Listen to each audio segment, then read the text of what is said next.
أهلا وسهلا ومرحبا بكم متابعي ومشاهدي قناة الحقيقة من هنا من ولاية غرب دارفور من داخل استاد مدينة الجنينة، حيث تتجسد قيم التعايش في ميادين الرياضة. تنطلق فعاليات الدوري المحلي الأول للموسم الرياضي تحت شعار بالرياضة نصنع السلام، بحضور رئيس الإدارة المدنية بولاية غرب دارفور، إلى جانب حضور رسمي وشعبي كبير في تأكيد واضح على دعم الرياضة كوسيلة لترسيخ السلام والوحدة المجتمعية. والآن ننقلكم إلى تفاصيل الحدث.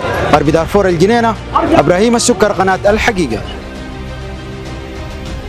ونحن سعيدين جدا بحضور كل الذين أتوا إلينا، على رأسهم الأخ الكريم رئيس الإدارة المدنية الأخ الكبير تياني الطاهر كرشوم، الإخوة الوزراء، الإخوة رؤساء المجالس، الإخوة المستشارين، والإخوة قيادات العمل المدني وقيادات العمل السياسي قمم، وكل الحضور جميعا نرحب بكم ترحابا حارا.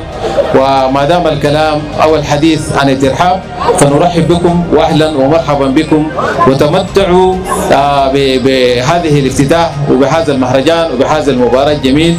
ونحن لا نطيل كثيرا فنترك الفرصة إن شاء الله للآخرين. الجمهور الكريم، نحن اليوم وبكل فخر واعتزاز نعلن من قلب هذه الملعب تدشين افتتاح دوري الدرجة الأولى بالجنينة، يأتي في وقت يحتاج فيه شبابنا لكل يد تمتد لتبني وتعمر.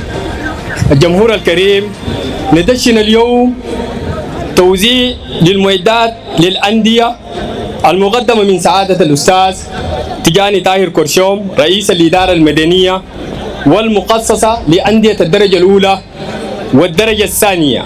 إن هذا التدشين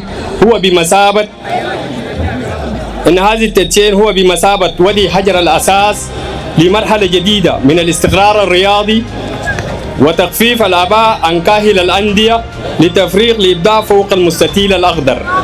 الإخوة الحضور، الجمهور الكريم، كما يسعدنا أن نعلن بالتزامنا تدشين المعدات الرياضية المقدمة من رجل الأعمال الوطني الخيور الأستاذ عبد المجيد توكا. أنا أفتكر هذه الخطوة توقفت منذ اندلاع الحرب، وأظن ما في ولاية الآن في ولايات دارفور وكردفان وفي كثير جدا من ولايات السودان تشهد دوري محلي خلاف ولاية غرب دارفور. فهذا يؤكد أن أبناء غرب دارفور لم يعرفوا المستحيل، وأبناء غرب دارفور لم يستكينوا للتحديات والصعوبات، ظلوا يعملوا ليلا ونهارا من أجل تنشيط كل المناشط التي تخدم المجتمع في هذه الولاية، سواء كان مناشط رياضية أو مناشط ثقافية أو اجتماعية. أيضا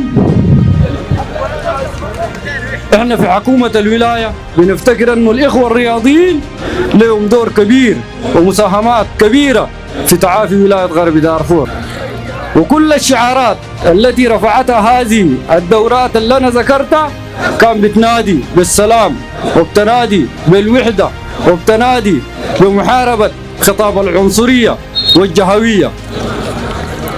وفعلا الرياضة هي جسر للتواصل وجسر للمحبة، وبالرياضة سوف نعالج كثير جدا من التحديات والإشكاليات.